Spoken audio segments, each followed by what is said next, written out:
তৃণমূলের জন্য বিজেপির দরজা নাকি চিরতরে বন্ধ। দিল্লি থেকে কলকাতা গেরুয়া শিবিরের তাবড় নেতারা বুক ঠুকে ঠিক এই দাবি করেছিলেন এতকাল, কিন্তু এই কদিনের মধ্যে একই ওলটপালট। যে সুখেন্দু শেখর রায়, প্রকাশচিক বড়াই কিংবা সুস্মিতা দেবেরা দিনরাত বিজেপির বিরুদ্ধে তোপ দাগতেন, গতকাল তারাই রাতারাতি গেরুয়া শিবিরের নাম লেখালেন। শুধু নাম লেখানোই নয়, পুরনোদের টেক্কা দিয়ে সোজা পেয়ে গেলেন রাজ্যসভার টিকিটও। তাহলে কি সংখ্যার জোরে দিল্লিতে বিল পাশ করাতেই আদর্শ বিসর্জন দিল বিজেপি? ভালো তৃণমূল বলে কিছুই হয় না, শ্রমিক ভট্টাচার্যের এই পুরনো হুঙ্কার কি তবে এখন অতীত?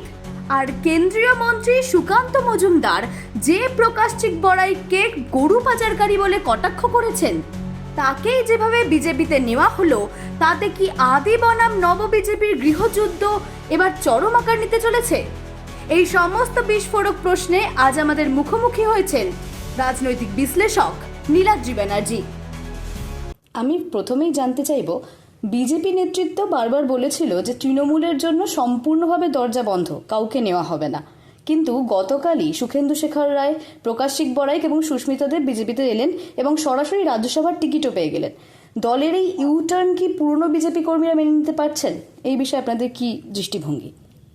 না, আমি তো পুরনো বিজেপি কর্মী নয়, বলতে পারবো না পুরনো বিজেপি কর্মীরা কি করছেন, কিন্তু মানুষ প্রশ্ন করছে। কারণ একটা দল থেকে আর একটা দলের তো মানুষ আসতেই পারেন, এর মধ্যে কোনো অসুবিধা নেই। এবং এরা প্রাক্তন এমপি ছিলেন, আসতেই পারেন। কিন্তু দলের সভাপতির কি প্রয়োজন ছিল এই কথাটা বলা যে 3 মাস কাউকে যে যুক্ত করবেন না দলের সাথে, দরজা বন্ধ? এই ড্রামাটা করার মতো কোনো দরকার ছিল না। তার কথার যে কোনো গুরুত্ব নেই, এই কাজের মধ্যে দিয়ে তিনি প্রমাণ করলেন। মানে একেবারেই আপনি যেটা বললেন, শ্রমিক ভট্টাচার্যকে বলতে শোনা গেছে তৃণমূলের মধ্যে ভালো কেউ নেই এবং তাদের কাউকে আমরা নেব না। সেখানে কালকেই আমরা দেখলাম তিনি পতাকা তুলে দিলেন। তো এই বিষয়টাতে এবং এটা কোনো আইসোলেটেড ইনসিডেন্ট নয়। নেতাজি সুভাষচন্দ্র বসুকে নিয়ে শ্রমিক ভট্টাচার্য যেসব বক্তব্য রাখছেন, যেভাবে একটা কার্যত ন্যারেটিভ তৈরি করছেন শ্যামাপ্রসাদ বনাম নেতাজি, এই ন্যারেটিভটা একদম তো একটা ফেক ইতিহাস। ওনার হয়তো ইতিহাস জ্ঞান অত প্রখর নয়, উনি ইতিহাসের ছাত্র কিনা আমি জানি না। কাজী নজরুল ইসলাম নিজে বলে গেছেন যে বাঙালি দুজন মহামানব চিরকাল মনে রাখবে, সুভাষচন্দ্র বসু এবং শ্যামাপ্রসাদ মুখার্জি। বহু ক্ষেত্রে তাদের অমিল ছিল, বহু ক্ষেত্রে মিলও ছিল। সমস্ত কিছু ভুলে গিয়ে একটা ফেক ইতিহাসের ভিত্তিতে, যেটা একটা কার্যত গান্ধীবাদীদের চক্রান্ত ছিল নেতাজি এবং শ্যামাপ্রসাদকে আলাদা করা, সেই ফাঁদে পা দিচ্ছেন কেন এই মুহূর্তে দাঁড়িয়ে? দল যখন ক্ষমতায় এসছে, তার মানে বিভিন্ন বক্তব্য নিয়ে সত্যি এবার প্রশ্ন তোলার সময় এসেছে। প্রশ্ন তোলার তিনি আদৌ সভাপতি থাকার যোগ্য কিনা পশ্চিমবঙ্গে। আচ্ছা, বেশ, আপনি যেরকমটা বললেন শ্রমিক ভট্টাচার্যর সভাপতি থাকার যোগ্যতা রয়েছে নাকি সেটা প্রশ্ন উঠছে, কিন্তু এক্ষেত্রে আমি জানতে চাইবো, শুধু তো শ্রমিক ভট্টাচার্য নয়, বিজেপির তরফ থেকে বলা হয়েছিল তৃণমূল নেওয়া হবে না। সেক্ষেত্রে বিজেপির অন্যান্য সমস্ত যারা দলীয় সংগঠনে রয়েছেন বা দায়িত্বে রয়েছেন, তারা কেন এই বিষয়টাকে অ্যালাউ করছেন বলে মনে হচ্ছে? বা এই বিষয়টাকে যতদিন যার মানে রাহুল সিনহা বা পুরনো যারা রয়েছেন বিজেপির, তারা এই বিষয়টাকে কি চোখে দেখছেন? যদি অন্তরের বিষয়টা একটু বলেন। না, প্রথম তারা কি চোখে দেখছেন তাদের জিজ্ঞেস করুন। কিন্তু প্রথম কথা, দলের সভাপতি হচ্ছেন শ্রমিক ভট্টাচার্য, দলের যিনি নেতা এবং যিনি এই ধরনের বক্তব্য রেখেছেন, তার বক্তব্যকে আমি রাহুল সিনহার বক্তব্যকে কেন নেবো এক্ষেত্রে? আর জয়েন কে করাচ্ছেন? শ্রমিক ভট্টাচার্য জয়েন করাচ্ছেন। শ্রমিক ভট্টাচার্যকেই তো আমি প্রশ্ন করবো, রাহুল সিনহা তো জয়েন করান। মানে তারা কি এই বিষয়টিকে ইতিবাচক ভাবে দেখছে নাকি পছন্দ করছে না? সেটা আপনি তাদের জিজ্ঞেস করতে পারেন, তারা হয়তো বলতে পারবেন। কিন্তু মানুষ খুব খুশি নয়, কারণ ওই আশঙ্কার কোথাও কাজ করছে। হয়তো কালকে দেখবো মমতা বন্দ্যোপাধ্যায় শ্রমিক ভট্টাচার্যের হাত ধরে দলে জয়েন করছেন। এই আশঙ্কাটা মানুষের মধ্যে কাজ করছে। ভালো তৃণমূল যদি মমতা হয়ে যান, কেন একসময় তো জোট সঙ্গী ছিলেন। একদমই তাই। আমার দ্বিতীয় প্রশ্ন থাকবে, রাজ্যসভায় বিল পাশ করানোর জন্য কি মানে সংখ্যার খাতিরেই আদর্শ বিসর্জন দিয়ে তৃণমূল নেতাদের দলে নেওয়া হচ্ছে? না, দলে নেওয়ার মধ্যে কোনো অসুবিধা নেই। আমি আবার বলছি, যে কোনো দল থেকে আরেকটা দলে মানুষ আসতেই পারেন না, এটা গণতান্ত্রিক ব্যবস্থা, এটা বেআইনি কিছু নয়। কিন্তু শ্রমিক ভট্টাচার্য যেভাবে বক্তব্য রেখেছেন যে 3 মাস কেউ দলের এই বক্তব্য রাখার তো কোনো প্রয়োজন ছিল না। এই বক্তব্যটা তো একটা হাসির পাত্র করে দিত ওনাকে মানুষের সামনে, এবং ওনাকেই জয়েন করাতে হলো। আমি সেটাই বলছি, মানে উনি তো দলের প্রবক্তা নন, সভাপতি। এখন ওখানে প্রবক্তার মতো আচরণ করছেন সেটা আমি বুঝতে পারছি। প্রবক্তারা তো সভাপতির নির্দেশে বিভিন্ন নির্দেশ দেন, সেখানে প্রবক্তার ভূমিকায় শ্রমিক ভট্টাচার্যকে না দেখলেও বোধহয় চলবে। উনি সভাপতি ভূমিকাটা পালন করলে ভালো। তো একজন সভাপতির মধ্যে যে ম্যাচুরিটি দরকার, সেই ম্যাচুরিটিটা যে কোনো কারণেই হোক এই মুহূর্তে ওনার মধ্যে চোখে পড়ছে না। হ্যাঁ, এবার আরেকটা বিষয় হচ্ছে তৃণমূল যদি যেরকমটা আপনি বললেন যে যোগ দিতেই পারে, কিন্তু তৃণমূল যারা আসছেন তারা আসাতে কোনোভাবে কি, মানে একজন রাজনৈতিক বিশ্লেষক হিসেবে জানতে চাইবো আপনার কাছ থেকে, যে তৃণমূলের এত লোক নেওয়ার পর যদি সংখ্যাটা আগামী দিনে আরো বাড়তে থাকে, সেক্ষেত্রে কি বিজেপির আসল সত্তাটা হারিয়ে যাবে? না না, বিজেপির সত্তাটা এত ঠুনকো নয়, আমার মনে হয় না যে হারিয়ে যাবে। শুভেন্দু অধিকারী, মুকুল রায় এরা তো তৃণমূল থেকে এসেছিলেন, তারপরে কি বিজেপির সত্তা হারিয়ে গেছে? কিন্তু এখানে ডিফারেন্স হচ্ছে, মুকুল রায়ও নির্বাচনে জিতেছিলেন, শুভেন্দু অধিকারীও নির্বাচনে জিতেছিলেন। এই নেতারা যদি নির্বাচনে এসে জিতে দলে যুক্ত হতেন, কারো কিছু প্রশ্ন থাকতো না।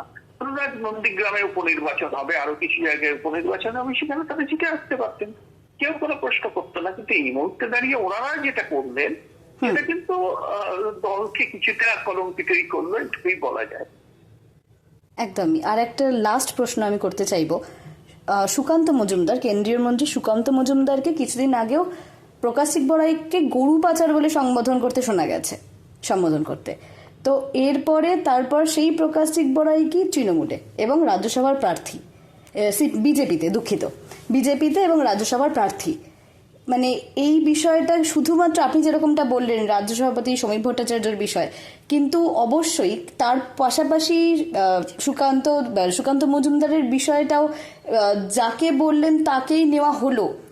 এই বিষয়টা কিরকম একটা লাগছে না? মানে এই বিষয়ে কি বলবেন আপনি? না, এই জন্যই রাজনৈতিক নেতাদের কোনো মন্তব্য করার আগে সচেতন থাকা দরকার। আমি এই কথাটাই বলছিলাম যে কোনো মানুষকে দাগিয়ে দেওয়ার আগে তিনি যদি গরু পাচারকারী হন, তার বিরুদ্ধে ব্যবস্থা নিক না সরকার, সেটা তো কোনো অসুবিধা নেই, তাকে গ্রেপ্তার করতে পারে বা কোনো ব্যবস্থা নিতে পারে। হঠাৎ করে আলপটকা মন্তব্য করে দেওয়াটা কোনো বিচক্ষণ রাজনীতিবিদের, বিশেষ করে উনি মন্ত্রী, সেটা কোনো লক্ষণ নয়।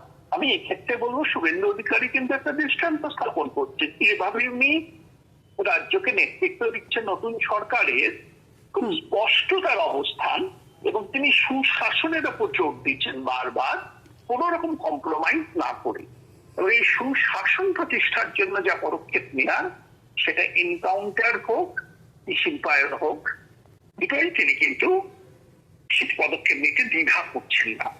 মানুষ সেটাই খুশি, কিন্তু সেই মুহূর্তে দাঁড়িয়ে যখন একটা পজিটিভ ন্যারেটিভ সরকার সম্বন্ধে শোনা যাচ্ছে, সেই সময় দাঁড়িয়ে এই ধরনের মন্তব্য কিন্তু মিডিয়াতে একটা নেগেটিভ ন্যারেটিভ জেনারেট করছে। তারা কেন এই ধরনের ন্যারেটিভ জেনারেট করতে চাইছেন? হয়তো তারা এই শুভেন্দুর মুখ্যমন্ত্রী পদে বসাটাকে অতটা খুশি নন, অনেকে হয়তো মুখ্যমন্ত্রী স্বপ্ন দেখছিলেন, তারা ন্যারেটিভ থেকে ঘুরিয়ে দিতে চাইছেন। এটা তাদের দলের ব্যাপার, কিন্তু দলের ক্ষতি হচ্ছে, দলের ভাবমূর্তির ক্ষতি হচ্ছে। আমি এইটুকুই বলতে পারি, একটা আশার আলো দেখছে বাংলা, সেই সময় একটা নেগেটিভ ন্যারেটিভ জেনারেট করে, নেগেটিভলি আমি বলবো, কারণ মানুষ এটা কিন্তু পজিটিভলি দেখছে না, কোনো প্রয়োজন ছিল বলে আমার অন্তত মনে হয় না। মানে আপনি বলতে চাইছেন বিজেপির অন্দরের কেউ নেগেটিভ ন্যারেটিভ তৈরি করছে? আমি বলতে চাইছি যে যখন শুভেন্দু অধিকারীর নেতৃত্বে রাজ্য সরকার যে 2 মাসে কাজ করেছে, একটা দৃষ্টান্ত স্থাপন করেছে। বিধান রায়ের পর কোন সরকার, বিধান রায়ও কাজ করেছিলেন দীর্ঘদিন ধরে, কিন্তু এই সরকার 2 মাসে যে মানে কি বলবো আশাতীত সাফল্য দেখিয়েছে বিভিন্ন ক্ষেত্রে, সেই নিয়ে মানুষের মধ্যে একটা বিরাট উন্মাদনা।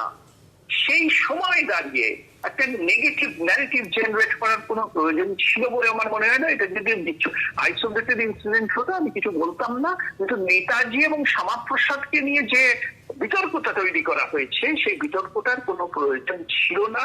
এটা আদ্যন্তভাবে ফেক ইতিহাস বামপন্থীদের তৈরি করা। সেই বামপন্থীদের তৈরি করা ফেক ইতিহাস তারা প্রচার করতে পারেন, বিজেপির সভাপতি কেন প্রচার করবেন?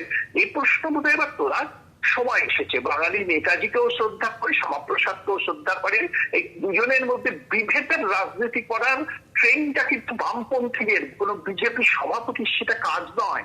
সেই বিতর্কটা তৈরি করার জন্য আমার মনে হয় কোথাও বর্তমান সভাপতির বিরুদ্ধে ব্যবস্থা নেওয়া উচিত, তাকে সরিয়ে দেওয়া উচিত দলের। এবার দল কি করবে সেটা তাদের ব্যাপার, কিন্তু দলের ভাবমূর্তি খারাপ। তৃণমূল থেকে একের পর এক নেতা এনে বিজেপি কি শেষ পর্যন্ত বাংলায় নিজের রাজনৈতিক সত্তাটাই হারিয়ে ফেলবে?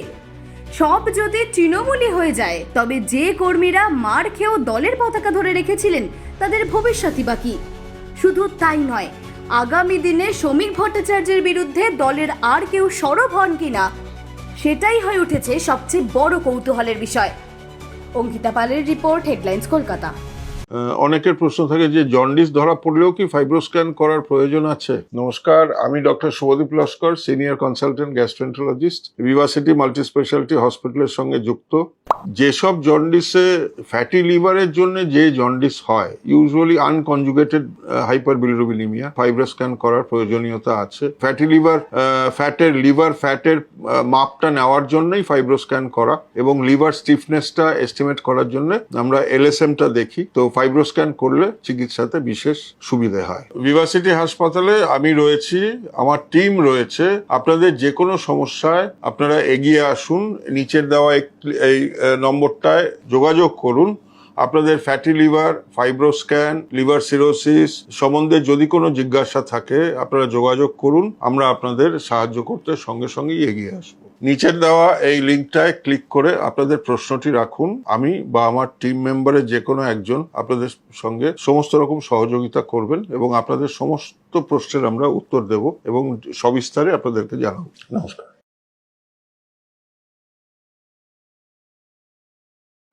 আনন্দ আর ভালোবাসার দীপ্তিতে গড়া সমুজ্জ্বল পরমা, ঠিক তোমারই মতো। শ্যাম সুন্দর কোম্পানি জুয়েলার্স, আগরতলা, উদয়পুর, ধর্মনগর, কলকাতা।